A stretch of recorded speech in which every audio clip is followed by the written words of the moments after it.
Hello friends, welcome to Janvita Creations. ಇವತ್ತಿನ design ಹಾಕೋದಕ್ಕೆ needle ಬಂದು 10 ತಗೊಂಡಿದ್ದೀನಿ. 6 ಎಳೆ ದಾರ ತೆಗೆದು ನಾಟ್ ಹಾಕ್ಕೊಂಡಿದ್ದೀನಿ. ಇದೊಂದು ಒಂದೇ ಸ್ಟೆಪ್ಪಲ್ಲಿ ಹಾಕುವಂಥ ಕ್ರೋಶ ಕುಚ್ಚು ಡಿಸೈನು. ಸಿಂಪಲ್ ಆಗಿದೆ. ಸಿಂಪಲ್ ಸೀರೆಗಳಿಗೆ, ಕಾಟನ್ ಸೀರೆಗಳಿಗೆ, ಮೈಸೂರು ಸಿಲ್ಕ್ ಸೀರೆಗಳಿಗೆ ಹಾಕ್ಕೊಳ್ಬೋದು. ನಾನಿಲ್ಲಿ 2 ಟೈಮ್ಸ್ ಲಾಕ್ ಮಾಡಿಕೊಂಡೆ. ಲಾಕ್ ಆದ ತಕ್ಷಣ ಕುಚ್ಚನ್ನು ಕಟ್ಟೋದಕ್ಕೆ 5 ಚೈನ್ಗಳನ್ನ ಹಾಕ್ಕೊಳ್ತಾ ಇದ್ದೀನಿ. 5 ಚೈನನ್ನು ಹಾಕಿ ಅದು ಎಲ್ಲಿಗೆ ಬರುತ್ತೆ ಅಲ್ಲಿಗೆ ನೀಟಾಗಿ ಇಟ್ಕೊಂಡು ಸ್ಟ್ರೈಟಾಗಿ ಇಟ್ಕೊಂಡು ಲಾಕ್ ಮಾಡ್ಕೊಳ್ಳಿ. 1 ಪಾಯಿಂಟ್ ಅಷ್ಟು ಒಳಗಡೆ ಲಾಕ್ ಮಾಡಿಕೊಂಡ್ರೂ ಪರವಾಗಿಲ್ಲ, ಎಳ್ದಂತೂ ಲಾಕ್ ಮಾಡೋದಕ್ಕೆ ಹೋಗಬೇಡಿ, ರಿಂಕಲ್ಸ್ ಬರುತ್ತೆ. ಈ ರೀತಿ ಸ್ಟ್ರೈಟಾಗಿ ಇಟ್ಕೊಂಡು ಲಾಕ್ ಮಾಡಿಕೊಂಡು ಇವಾಗ ಸ್ವಲ್ಪ ಥ್ರೆಡ್ನ ಮೇಲೆತ್ತಿ ಬೀಡನ್ನ ಹಾಕ್ಕೊಳ್ತಾ ಇದ್ದೀನಿ. ಇಲ್ಲಿ 1 ಬೀಡನ್ನ ಹಾಕ್ಕೊಳ್ತಾ ಇದ್ದೀನಿ. ಸೊ 5 ಚೈನ್ನ ಸ್ಟಾರ್ಟ್ ಮಾಡೋಕ್ಕಿಂತ ಮುಂಚಿತವಾಗೂ ಕೂಡ 1 ಬೀಡನ್ನ ಹಾಕ್ಕೊಳ್ಬೋದು. 1 ಬೀಡನ್ನ ಥ್ರೆಡ್ ಒಳಗಡೆ ಹಾಕ್ಕೊಂಡು ಬೀಡ್ ಲಾಕ್ ಮಾಡಿ ಅದನ್ನು ಲೇಸ್ ಮೇಲೆ ಎಲ್ಲಿಗೆ ಬರುತ್ತೆ ಅಲ್ಲಿಗೆ ನೋಡಿಕೊಂಡು ಲಾಕ್ ಮಾಡ್ತಾ ಇದ್ದೀನಿ. ಫ್ರೆಂಡ್ಸ್, ಈ ಡಿಸೈನ್ ನಾನು ಸೀದಾ ಸೈಡಿಂದನೇ ಹಾಕ್ತಾ ಇದ್ದೀನಿ. ಅಂದರೆ ಸೀರೆಗೆ ಹಾಕ್ಕೊಂಡ್ರೆ ಸೀರೆ ಪಲ್ಲು ಸೀದಾ ಸೈಡಿಂದನೇ, ಅಂದರೆ ಫ್ರಂಟ್ ಸೈಡಿಂದನೇ ಹಾಕ್ಕೊಳ್ಳಿ. ಇಲ್ಲಿ ಬೀಡನ್ನ ಹಾಕಿ ಲಾಕ್ ಮಾಡ್ಕೊಂಡಿದ್ದಾದಮೇಲೆ ಅದ್ರ ಪಕ್ಕದಲ್ಲಿ ಇನ್ನೂ ಒಂದು ಸಲ ಸಿಂಗಲ್ ಕ್ರೋಶನ ಮಾಡ್ಕೊಳ್ತಿದ್ದೀನಿ. ಅದ್ರ ಪಕ್ಕದಲ್ಲಿ ಸಿಂಗಲ್ ಕ್ರೋಶ. ಇಲ್ಲಿ ಲಾಕ್ ಅಂದರೂ ಕೂಡ ಒಂದೇ, ಸಿಂಗಲ್ ಕ್ರೋಶ ಅಂದರೂ ಕೂಡ ಒಂದೇ. ಇವಾಗ 4 ಚೈನನ್ನು ಹಾಕ್ತಾ ಇದ್ದೀನಿ. 1 2 3 4 ಚೈನ್ ಮಾತ್ರ ಹಾಕ್ಕೊಳ್ಳಿ. 1 ಚೈನ್ ಬಿಚ್ಕೊಳ್ತಾ ಇದ್ದೀನಿ. 4 ಚೈನನ್ನು ಹಾಕಿ ಎಲ್ಲಿಗೆ ಬರುತ್ತೆ ಅಲ್ಲಿಗೆ ನೋಡಿಕೊಂಡು ಲಾಕ್ ಮಾಡ್ತಾ ಇದ್ದೀನಿ. ಆದಷ್ಟು ಸ್ಟ್ರೈಟಾಗಿ ಇಟ್ಕೊಂಡು ಲಾಕ್ ಮಾಡ್ಕೊಳ್ಳಿ.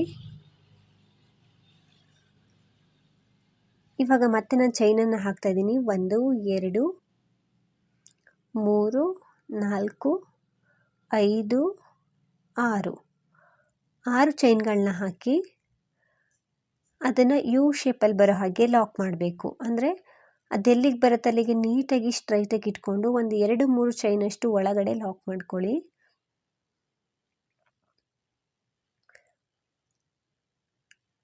ಈ ರೀತಿ ಲಾಕ್ ಮಾಡಬೇಕು. ಲಾಕ್ ಆದಮೇಲೆ ಮತ್ತೆ ನಾನು 4 ಚೈನನ್ನು ಹಾಕ್ತಾ ಇದ್ದೀನಿ. 3 4 ಎಲ್ಲಿಗೆ ಬರುತ್ತೆ ಅಲ್ಲಿಗೆ ನೋಡಿಕೊಂಡು ಸ್ಟ್ರೈಟಾಗಿ ಇಟ್ಕೊಂಡು ಲಾಕ್ ಮಾಡಬೇಕು.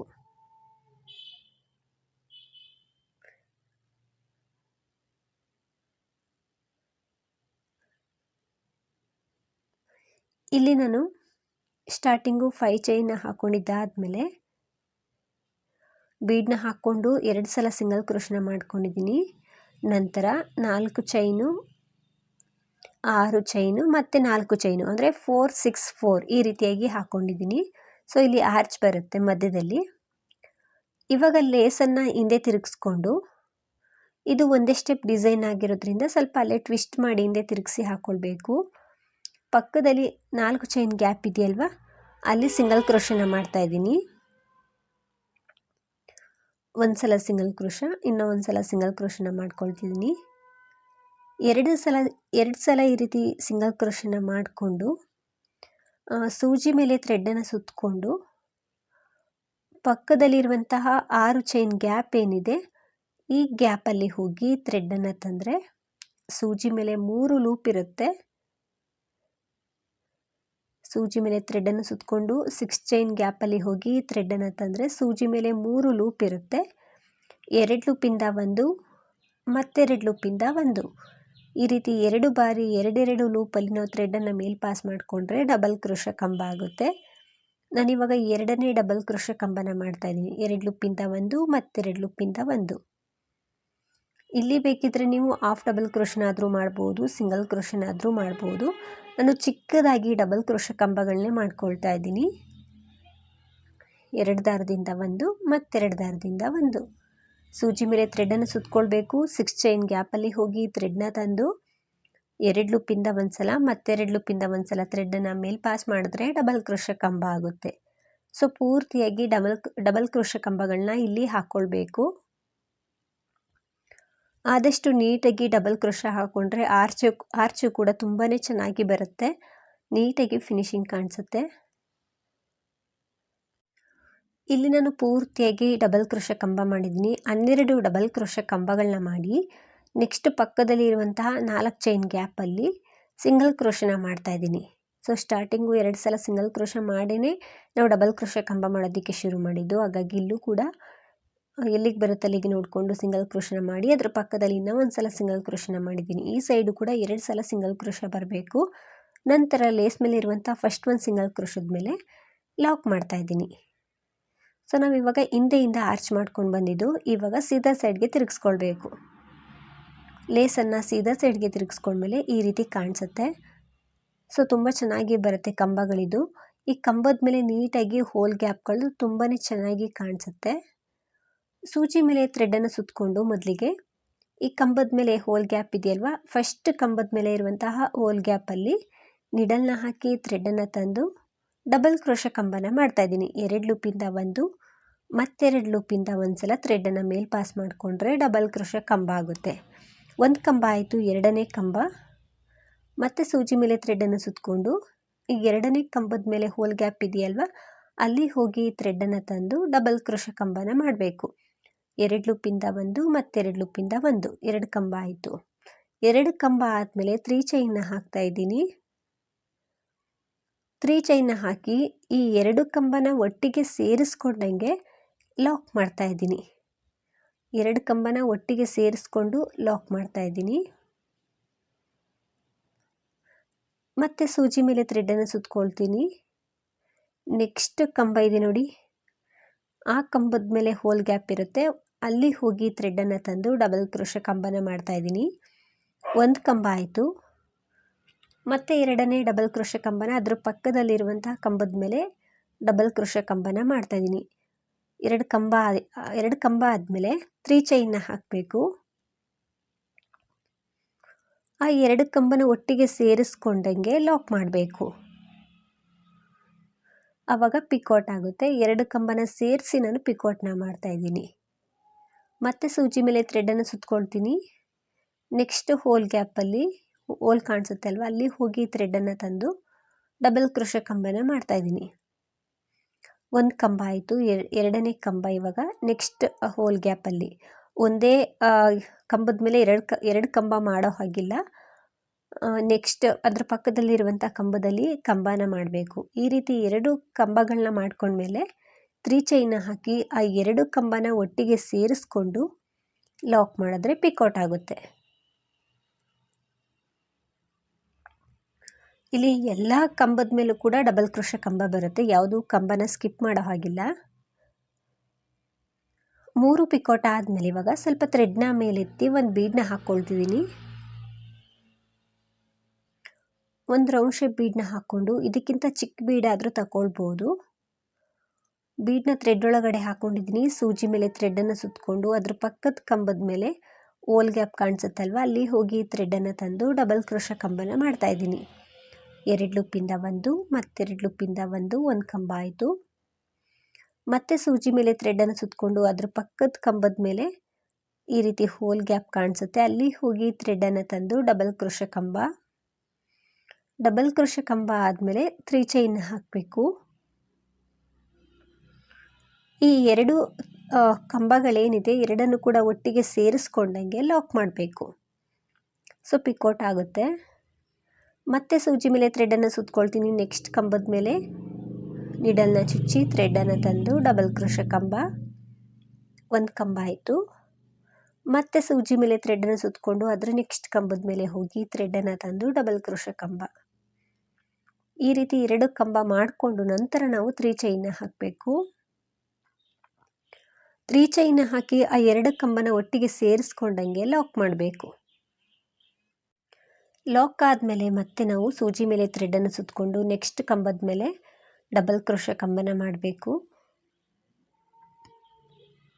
ಫ್ರೆಂಡ್ಸ್, ಒಂದೊಂದು ಕಂಬದ ಮೇಲೆ ಒಂದೊಂದು ಪಿಕೋಟ್ ಬರೋಗಾದರೂ ಮಾಡ್ಬೋದು. ಅಥವಾ ನೀವು ಬೇಸ್ ಲೈನಲ್ಲೇ ನಾನು 12 ಡಬಲ್ ಕ್ರೋಶ ಕಂಬ ಮಾಡಿದ್ನಲ್ವ, ಅಲ್ಲಿ 14 ಕಂಬ ಮಾಡಿದ್ರೆ ಇನ್ನೊಂದು 2 ಪಿಕೋಟ್ ಬರುತ್ತೆ. ಸೊ ತುಂಬ ಚೆನ್ನಾಗಿ ಕಾಣಿಸುತ್ತೆ. ಸೊ 2 ಕಂಬ ಆದಮೇಲೆ 3 ಚೈನ್ನ ಹಾಕಿ 2 ಕಂಬನೂ ಕೂಡ ಒಟ್ಟಿಗೆ ಸೇರಿಸ್ಕೊಂಡಂಗೆ ನಾವು ಲಾಕ್ ಮಾಡಿದ್ರೆ ಪಿಕೋಟ್ ಆಗುತ್ತೆ. ಈ ರೀತಿ ಕಾಣಿಸುತ್ತೆ. ಇವಾಗ ಇಲ್ಲಿ ನಾವು ಬ್ಯಾಕ್ ಸೈಡಿಂದ ಫಸ್ಟ್ ಒಂದು ಸಿಂಗಲ್ ಕ್ರೋಶ ಮಾಡಿರ್ತೀವಲ್ಲ, 4 ಚೈನ್ ಗ್ಯಾಪಲ್ಲಿ ಅಲ್ಲಿ ಹೋಗಿ ಥ್ರೆಡನ್ನು ತಂದು ಲಾಕ್ ಮಾಡಬೇಕು. ಲಾಕ್ ಆದಮೇಲೆ ಇವಾಗ ಲೇಸ್ ಮೇಲೆ ಒಂದ್ಸಲ ಲಾಕ್ ಮಾಡಬೇಕು. ಲೇಸ್ ಮೇಲೆ ಸ್ಟ್ರೈಟಾಗಿ ಇಟ್ಕೊಂಡು ಆಲ್ರೆಡಿ ಒಂದು ಸಿಂಗಲ್ ಕ್ರೋಶೆ ಲೇಸ್ ಮೇಲೆ ಇರುತ್ತೆ, ಅದ್ರ ಪಕ್ಕನೇ ಸಿಂಗಲ್ ಕ್ರೋಶನ ಮಾಡ್ತಾಯಿದ್ದೀನಿ. ಈ ರೀತಿ ಆರ್ಚ್ ಕಾಣಿಸುತ್ತೆ ಫ್ರೆಂಡ್ಸ್, ನೀಟಾಗಿ ಬರುತ್ತೆ, ನೀಟಾಗಿ ಫಿನಿಶಿಂಗ್ ಕಾಣಿಸುತ್ತೆ. ಎರಡು ಕಡೆ 3 ಪಿಕಾಟ್ಗಳು ಬರುತ್ತೆ. 14 ಕಂಬ ಆದರೆ 4 ಪಿಕಾಟ್ ಬರ್ಬೋದು. ಸೊ ತುಂಬ ಚೆನ್ನಾಗಿ ಬರುತ್ತೆ, ನೀವೊಮ್ಮೆ ಟ್ರೈ ಮಾಡಿ. ಅಂದರೆ ಇನ್ನೊಂದು ಕಂಬ ಎಕ್ಸ್ಟ್ರಾ ಬರ್ಬೋದು ಅನಿಸುತ್ತೆ. ಮತ್ತೆ ಬೀಡನ್ನ ಹಾಕ್ಕೊಂಡಿದ್ದೀನಿ. ಸ್ಟಾರ್ಟಿಂಗ್ ಬೀಡನ್ನ ಹಾಕಿಲ್ಲ, ಬೇಕಿದ್ದರೆ ಅಲ್ಲೂ ಕೂಡ ನೀವು ಹಾಕ್ಕೊಳ್ಬೋದು. ಒಂದು ಬೀಡನ್ನ ಹಾಕಿ ಲಾಕ್ ಮಾಡ್ತಾ ಇದ್ದೀನಿ. ಬೀಡನ್ನ ಹಾಕಿ ಲಾಕ್ ಮಾಡಿನೇ 5 ಚೈನ್ನ ಹಾಕಬೇಕು. ಅಂದರೆ ಆರ್ಚ್ ಎರಡು ಕಡೆ ಒಂದೊಂದು ಬೀಡ್ ಬರ್ತಿದೆಯಲ್ವ, ಇದನ್ನೇ ಬೇಕಿದ್ದರೆ ನೀವು ಬೀಡನ್ನ ಸ್ಕಿಪ್ ಮಾಡ್ಬೋದು ಅಥವಾ ಸಿಂಗಲ್ ಕ್ರೋಶನಾದರೂ ಮಾಡ್ಬೋದು. ಸೊ ಚೇಂಜಸ್ ಮಾಡಿ ಹಾಕ್ಕೊಳ್ಬೋದು, ಈಗೇ ಹಾಕ್ಕೊಳ್ಬೇಕು ಅಂತೇನಿಲ್ಲ. ಬೀಡನ್ನ ಹಾಕ್ಕೊಂಡು ಲಾಕ್ ಮಾಡಿ 5 ಚೈನ್ನ ಹಾಕಿ ಲಾಕ್ ಮಾಡ್ಕೊಂಡಿದ್ದೀನಿ. ಇವಾಗ ಈ ಸೈಡು ಕೂಡ ಒಂದು ಬೀಡನ್ನ ಹಾಕ್ತಾಯಿದ್ದೀನಿ. ಸೊ ಕುಚ್ಚು ಎರಡು ಕಡೆ ಒಂದೊಂದು ಬೀಡ್ ಬರುತ್ತೆ. ಬೀಡನ್ನ ಥ್ರೆಡ್ ಒಳಗಡೆ ಹಾಕ್ಕೊಂಡು ಬೀಡ್ ಲಾಕ್ ಮಾಡಿ ಅದನ್ನು ಲೇಸ್ ಮೇಲೆ ಲಾಕ್ ಮಾಡ್ತಾ ಇದ್ದೀನಿ. ಲೇಸ್ ಮೇಲೆ ಒಂದ್ಸಲ ಲಾಕ್ ಮಾಡಿ ಆದಷ್ಟು ಈ ರೀತಿ ಸ್ಟ್ರೈಟಾಗಿ ಇಟ್ಕೊಂಡು ಹಾಕ್ಕೊಳ್ಳಿ, ಆವಾಗ ರಿಂಕಲ್ಸ್ ಬರೋದಿಲ್ಲ. ಬೀಡನ್ನ ಹಾಕ್ಕೊಂಡು ಲಾಕ್ ಮಾಡ್ಕೊಂಡಿದ್ದಾದಮೇಲೆ ಫ್ರೆಂಡ್ಸ್ ಅದ್ರ ಪಕ್ಕದಲ್ಲಿ ಒಂದ್ಸಲ ಸಿಂಗಲ್ ಕ್ರೋಶನ ಮಾಡಬೇಕು. ಆದರೆ ನಾನಿಲ್ಲಿ ಮಾಡಿಲ್ಲ, ನೀವು ಹಾಕ್ಕೊಳ್ಬೇಕಿದ್ರೆ ಸ್ಟಾರ್ಟಿಂಗ್ ಹೇಗೆ ಮಾಡಿಕೊಂಡು ಅದೇ ರೀತಿಯಲ್ಲೂ ಕೂಡ ಬೀಡನ್ನ ಹಾಕ್ಕೊಂಡ್ಮೇಲೆ 2 ಸಲ ಸಿಂಗಲ್ ಕ್ರೋಶ ಇರಬೇಕಾಗುತ್ತೆ ಲೇಸ್ ಮೇಲೆ. ನಾನು ಒಂದೇ ಸಲ ಸಿಂಗಲ್ ಕ್ರೋಶ ಮಾಡಿಬಿಟ್ಟಿದ್ದೀನಿ. ನಂತರ 4 ಚೈನ್ನ ಹಾಕಿ ಲಾಕ್ ಮಾಡ್ಕೊಂಡಿದ್ದೀನಿ. ಇವಾಗ ಆರ್ಚನ್ನು ಮಾಡೋದಕ್ಕೆ 6 ಚೈನ್ಗಳನ್ನ ಹಾಕಿದ್ದೀನಿ. ಅದು ಎಲ್ಲಿಗೆ ಬರುತ್ತೆ ಅಲ್ಲಿಗೆ ಒಂದ್ಸಲ ಈ ರೀತಿ ಇಟ್ಕೊಂಡು ಒಂದು 2 ಅಥವಾ 3 ಚೈನಷ್ಟು ಒಳಗಡೆ ಲಾಕ್ ಮಾಡಿಕೊಂಡ್ರೆ ಅದು ಯು ಶೇಪಲ್ಲಿ ಬರುತ್ತೆ. ನಾವಲ್ಲಿ ಆರ್ಚನ್ನು ಮಾಡ್ಕೊಳ್ಬೋದು. ಮತ್ತು 4 ಚೈನನ್ನು ಹಾಕ್ತಾ ಇದ್ದೀನಿ, ಅಂದರೆ 4 6 4 ಈ ರೀತಿಯಾಗಿ ಬರುತ್ತಲ್ವ ಆರ್ಚು. ಹಾಗಾಗಿ 4 ಚೈನನ್ನು ಹಾಕಿ ಲಾಕ್ ಮಾಡ್ಕೊಂಡಿದ್ದಾದಮೇಲೆ ಇವಾಗ 5 ಚೈನ್ ಆದಮೇಲೆ ಬೀಡನ್ನ ಹಾಕಿ ಸಿಂಗಲ್ ಕ್ರೋಶನ ಮಾಡಿದ್ದೀನಿ. ಅಲ್ಲಿ 2 ಸಲ ಸಿಂಗಲ್ ಕ್ರೋಶನ ಮಾಡ್ಕೊಳ್ಳಿ. ಅದಾದಮೇಲೆ 4 6 4 ಈ ರೀತಿಯಾಗಿ ಚೈನ್ಗಳನ್ನ ಹಾಕಿ ಲಾಕ್ ಮಾಡಬೇಕು. ನಂತರ ಲೇಸನ್ನು ಹಿಂದೆ ತಿರುಗಿಸ್ಕೊಂಡು ಈ ಸೈಡು ಕಂಬ ಫಸ್ಟ್ 4 ಚೈನ್ ಗ್ಯಾಪಲ್ಲಿ ಒಂದು 2 ಸಲ ಸಿಂಗಲ್ ಕ್ರೋಶನ ಮಾಡಿ ಸೂಜಿ ಮೇಲೆ ಥ್ರೆಡನ್ನು ಸುತ್ತಕೊಂಡು ಡಬಲ್ ಕ್ರೋಶ ಕಂಬನ ಮಾಡ್ತಾಯಿದ್ದೀನಿ. ಆ 6 ಚೈನ್ ಏನಿದೆ ಅಲ್ಲಿ ಹೋಗಿ ಥ್ರೆಡನ್ನು ತಂದು ಡಬಲ್ ಕ್ರೋಶ ಕಂಬನ ಮಾಡಬೇಕು. ಆದಷ್ಟು ಕಂಬಗಳನ್ನ ನೀಟಾಗಿ ಹಾಕ್ಕೊಳ್ಳಿ, ಅಂದರೆ ಡಬಲ್ ಕ್ರೋಶ ಕಂಬಗಳನ್ನ. ನಾನಿಲ್ಲಿ 12 ಕಂಬನ ಮಾಡಿ ನೆಕ್ಸ್ಟ್ 4 ಚೈನ್ ಗ್ಯಾಪ್ ಏನಿದೆ ಅಲ್ಲಿ ಹೋಗಿ ಥ್ರೆಡನ್ನು ತಂದು ಸಿಂಗಲ್ ಕ್ರೋಶನ ಮಾಡ್ತಾಯಿದ್ದೀನಿ. ಸೊ ಈ ಸೈಡು ಕೂಡ 2 ಸಲ ಸಿಂಗಲ್ ಕ್ರೋಶನ ಮಾಡಬೇಕು 12 ಕಂಬಗಳಾದಮೇಲೆ. ನಂತರ ಈ ಲಾಕ್ ಇದೆ ನೋಡಿ, ಈ ಲಾಕ್ ಮೇಲೆ ಲಾಕ್ ಮಾಡ್ತಾಯಿದ್ದೀನಿ. ಇವಾಗ ಲೇಸನ್ನು ಹಿಂದೆ ಸೀದಾ ಸೈಡ್ಗೆ ತಿರುಗಿಸ್ಕೊಂಡ್ಮೇಲೆ ನಾವು ಡಬಲ್ ಕ್ರೋಶ ಕಂಬ ಮಾಡೋದಕ್ಕೆ ಶುರು ಮಾಡಬೇಕು. ಸೂಜಿ ಮೇಲೆ ಥ್ರೆಡನ್ನು ಸುತ್ಕೊಳ್ತೀನಿ. ಫಸ್ಟ್ ಒಂದು ಕಂಬದ ಮೇಲೆ ಹೋಲ್ ಗ್ಯಾಪ್ ಇದೆಯಲ್ವ, ಅಲ್ಲಿ ಹೋಗಿ ಥ್ರೆಡನ್ನು ತರಬೇಕು. ಸೂಜಿ ಮೇಲೆ 3 ಲೂಪ್ ಇರುತ್ತೆ, 2 ಲೂಪಿಂದ ಒಂದು ಮತ್ತು 2 ಲೂಪಿಂದ ಒಂದು ಸಲ ಥ್ರೆಡನ್ನು ಮೇಲೆ ಪಾಸ್ ಮಾಡಿದ್ರೆ ಡಬಲ್ ಕ್ರೋಶ ಕಂಬ ಆಗುತ್ತೆ. ಸೊ ಒಂದು ಕಂಬ ಆಯಿತು, ಮತ್ತು ಇನ್ನೂ ಒಂದು ಕಂಬನ ಮಾಡಬೇಕು. ಸೊ 2 ಕಂಬಕ್ಕೆ ನಾವು ಪಿಕಾಟ್ನ ಮಾಡೋದು. ಹಾಗಾಗಿ ಸೂಜಿ ಮೇಲೆ ಥ್ರೆಡನ್ನು ಸುತ್ತಕೊಂಡೆ ಅದ್ರ ನೆಕ್ಸ್ಟ್ ಕಂಬ ಏನು ಪಕ್ಕದ ಕಂಬ ಇರುತ್ತೆ ಅಲ್ಲಿ ಹೋಗಿ ಥ್ರೆಡ್ನ ತಂದು ಡಬಲ್ ಕ್ರೋಶ ಕಂಬ. 2 ಕಂಬ ಆದಮೇಲೆ 3 ಚೈನ್ನ ಹಾಕಬೇಕು. ಇವಾಗ ಆ 2 ಕಂಬನೂ ಕೂಡ ಒಟ್ಟಿಗೆ ಸೇರಿಸ್ಕೊಂಡು ಲಾಕ್ ಮಾಡಬೇಕು. ಲಾಕ್ ಮಾಡಿದಾಗ ಒಂದು ಪಿಕಾಟ್ ಆಗುತ್ತೆ. ಸೊ ಬೀಡನ್ನ ಹಾಕ್ಕೊಂಡಾದರೂ ನೀವು ಪಿಕಾಟ್ನ ಮಾಡ್ಬೋದು, ಆವಾಗ ಇನ್ನೂ ಗ್ರ್ಯಾಂಡಾಗಿ ಕಾಣಿಸುತ್ತೆ ಡಿಸೈನು.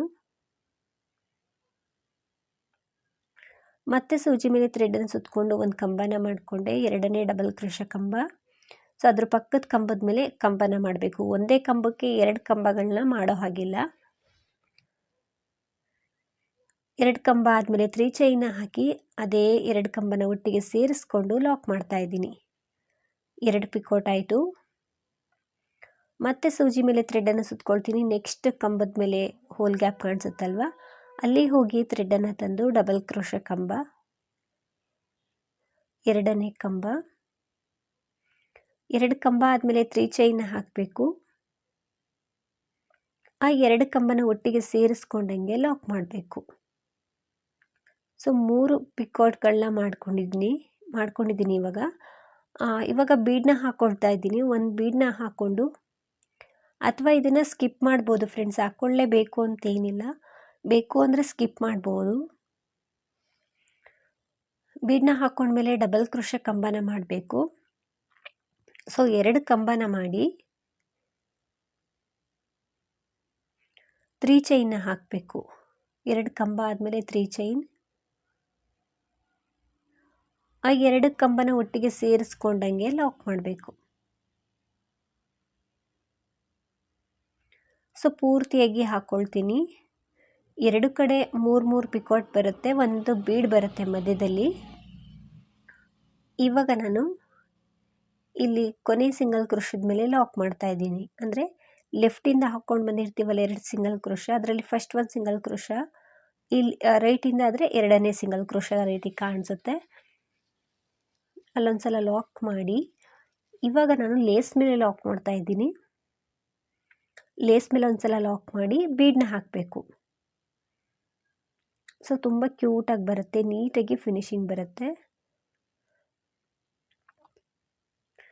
ಸೊ ಇಲ್ಲಿ ನಾನು ಸ್ವಲ್ಪ ಥ್ರೆಡ್ನ ಮೇಲೆತ್ತಿ ಬೀಡನ್ನ ಹಾಕ್ಕೊಳ್ತಾ ಇದ್ದೀನಿ.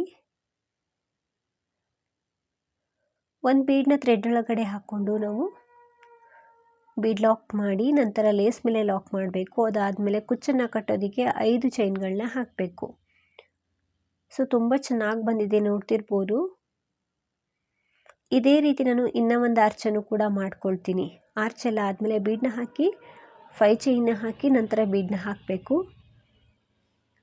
ಸೊ ನೀಟಾಗಿ ಫಿನಿಶಿಂಗ್ ಬಂದಿದೆ ಫ್ರೆಂಡ್ಸ್. ಇಲ್ಲಿ 2 ಕಡೆ 3 ಪಿಕಾಟ್ ಬರುತ್ತೆ, ಮಧ್ಯದಲ್ಲಿ ಒಂದು ಬೀಡ್ ಬರುತ್ತೆ. ನೀವೇನಾದರೂ 14 ಕಂಬ ಮಾಡಿಕೊಂಡ್ರೆ ಒಂದು ಕಂಬ ಜಾಸ್ತಿ ಬರುತ್ತೆ. ಇದರಲ್ಲಿ 6 ಪಿಕಾಟ್ ಇದೆಯಲ್ವಾ, ಒಂದು 7 ಪಿಕಾಟ್ಗಳು ಬರ್ಬೋದು. ಸೊ ಕೊನೆ ತನಕ ಹಾಕ್ಕೊಂಡು ಬಂದು ಕೊನೆಯಲ್ಲೂ ಕೂಡ 5 ಚೈನ್ ಆದಮೇಲೆ ಲಾಕ್ ಮಾಡಿ ಒಂದು 2-3 ಚೈನ್ಗಳನ್ನ ಎಕ್ಸ್ಟ್ರಾ ಹಾಕಿ ಥ್ರೆಡನ್ನು ಕಟ್ ಮಾಡ್ಕೊಂಡಿದ್ದೀನಿ. ಇವಾಗ ಇದಕ್ಕೆ ಕುಚ್ಚನ್ನು ಹಾಕಿ ತೋರಿಸ್ತಾ ಇದ್ದೀನಿ, ನೋಡ್ತಿರ್ಬೋದು. ಕುಚ್ಚನ್ನೆಲ್ಲ ಕಟ್ಟಿದ್ಮೇಲೆ ಡಿಸೈನ್ ಈ ರೀತಿ ಕಾಣಿಸುತ್ತೆ. ಸೊ ತುಂಬ ಸಿಂಪಲ್ ಡಿಸೈನು, ಫಾಸ್ಟಾಗಿ ಹಾಕ್ಕೊಳ್ತಾ ಹೋಗ್ಬೋದು. ಸಿಂಪಲ್ ಸೀರೆಗಳಿಗಿರ್ಬೋದು, ಕಾಟನ್ ಸೀರೆಗಳಿಗಿರ್ಬೋದು, ಟ್ರೈ ಮಾಡಿ, ತುಂಬ ಚೆನ್ನಾಗಿ ಕಾಣಿಸುತ್ತೆ. ಪ್ರೈಸ್ ಬಂದು ಒಂದು 400 ಅರೌಂಡ್ ಚಾರ್ಜ್ ಮಾಡ್ಬೋದು. ನಿಮ್ಮ ಪ್ಲೇಸ್ ಮೇಲೆ ಡಿಪೆಂಡ್ ಆಗಿರುತ್ತೆ ಫ್ರೆಂಡ್ಸ್, ಇಷ್ಟೇ ಅಂತ ಹೇಳೋಕ್ಕಾಗಲ್ಲ, ಹೆಚ್ಚು ಕಡಿಮೆ ಮಾಡ್ಕೊಳ್ಬೋದು. ಡಿಸೈನ್ ಅಂತೂ ತುಂಬ ಚೆನ್ನಾಗಿ ಬರುತ್ತೆ, ತುಂಬ ಈಸಿ ಇದೆ, ಕಷ್ಟ ಏನಿಲ್ಲ, ಒಂದೇ ಸ್ಟೆಪ್ ಡಿಸೈನು ಕೂಡ. ಹಾಗೆಯೇ ಈ ಡಿಸೈನ್ ಎಲ್ರಿಗೂ ಕೂಡ ಇಷ್ಟ ಆಗಿದೆ ಅಂದ್ಕೊಳ್ತೀನಿ. ನೀವೇನಾದರೂ ಫಸ್ಟ್ ಟೈಮ್ ನೋಡ್ತಿದ್ರೆ, ಹೊಸಬ್ರಾಗಿದ್ದರೆ ಪ್ಲೀಸ್ ನಮ್ಮ ಚಾನಲ್ನ ಸಬ್ಸ್ಕ್ರೈಬ್ ಮಾಡಿ, ಸಪೋರ್ಟ್ ಮಾಡಿ. ಫೇಸ್ಬುಕ್ಕಲ್ಲಿನಾದರೂ ನೋಡ್ತಿದ್ರೆ ಫೇಸ್ಬುಕ್ ಪೇಜನ್ನು ಫಾಲೋ ಮಾಡಿ. ಆದಷ್ಟು ವಿಡಿಯೋನ ಲೈಕ್ ಮಾಡಿ, ಶೇರ್ ಮಾಡಿ. ನೀವೊಮ್ಮೆ ಟ್ರೈ ಮಾಡಿ ಈ ಡಿಸೈನ್ ಹೇಗಿದೆ ಅಂತ ಕಮೆಂಟ್ ಮೂಲಕ ತಿಳಿಸಿ. ತುಂಬಾ ಚೆನ್ನಾಗಿ ಬರುತ್ತೆ, ಈವನ್ ಬಿಗಿನರ್ಸು ಕೂಡ ಟ್ರೈ ಮಾಡ್ಬೋದು, ಕಷ್ಟ ಏನಿಲ್ಲ. Thank you for watching. Thank you.